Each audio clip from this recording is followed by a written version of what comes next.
ចាស់សូមជម្រាបសួរពុកម៉ែបងប្អូនចាស់សូមអញ្ជើញពុកម៉ែបងប្អូនទៅទស្សនាប្រាសាទបុរាណខ្មែរយើងជាមួយនាងខ្ញុំចាទាំងអស់គ្នាដែលប្រាសាទនេះគឺស្ថិតនៅជិតនឹងខ្លងទ្វារទន្លេអ៊ុំចាគឺនៅខាងឆ្វេងដៃពុកម៉ែបងប្អូនមកដល់ខ្លងទ្វារទន្លេអ៊ុំឃើញប្រាសាទបាយក្អែកបងប្អូនអាចដើរហួសមកខាងក្នុងបន្តិចនឹងឃើញប្រាសាទមួយទៀតចាប្រាសាទនោះហើយគឺជាប្រាសាទលឹងចាដែលប្រាសាទលឹងនេះគឺសាងសង់ឡើងនៅសតវត្សទី10ចាក្នុងរាជ្យព្រះបាទជ័យវរ្ម័នទី5សាងសង់តាមរចនាបថប្រាសាទបន្ទាយស្រីដើម្បីឧទ្ទិសទៅដល់ព្រហ្មញ្ញសាសនាពិតមែនតែប្រាសាទនេះតូចប៉ុន្តែទេសភាពនៅជុំវិញនៃប្រាសាទគឺស្រស់ស្អាតមែនទែនចាពេលដែលយើងចូលមកទស្សនាប្រាសាទគឺមានអារម្មណ៍ស្រស់ស្រាយនិងរីករាយនៅទិដ្ឋភាពជុំវិញនៃប្រាសាទហើយនឹងបានគយគន់នៅប្រាសាទដ៏តូចច្រឡឹងដែលជាស្នាដៃរបស់បុព្វបុរសខ្មែរយើងបានបន្សល់ទុកចា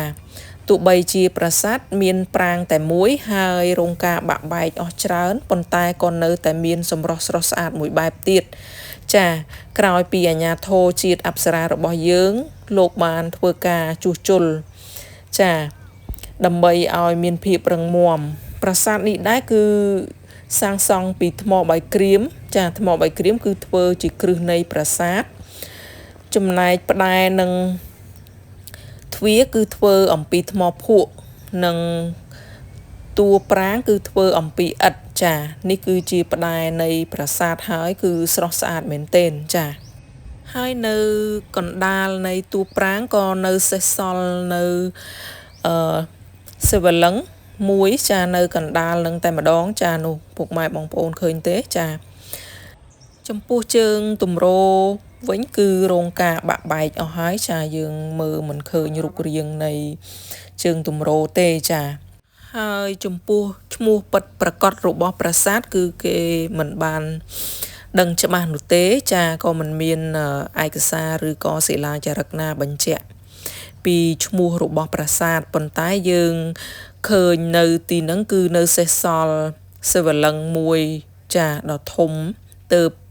គេហៅប្រាសាទនេះថាប្រាសាទលឹង្គចា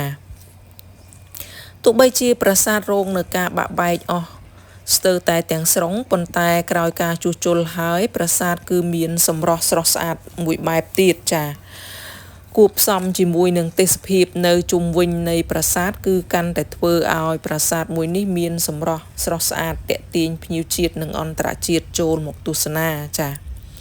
អរគុណច្រើនពុកម៉ែបងប្អូនចាដែលចំណាយពេលវេលាទស្សនាវីដេអូរបស់នាងខ្ញុំ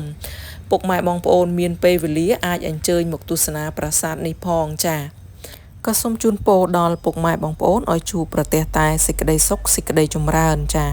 សូមពុកម៉ែបងប្អូនជួយ Subscribe Channel YouTube នាងខ្ញុំម្នាក់មួយផងចាដើម្បីទទួលបាននូវវីដេអូថ្មីៗចាពេលនេះនាងខ្ញុំក៏សូមអរគុណចាសូមជម្រាបលា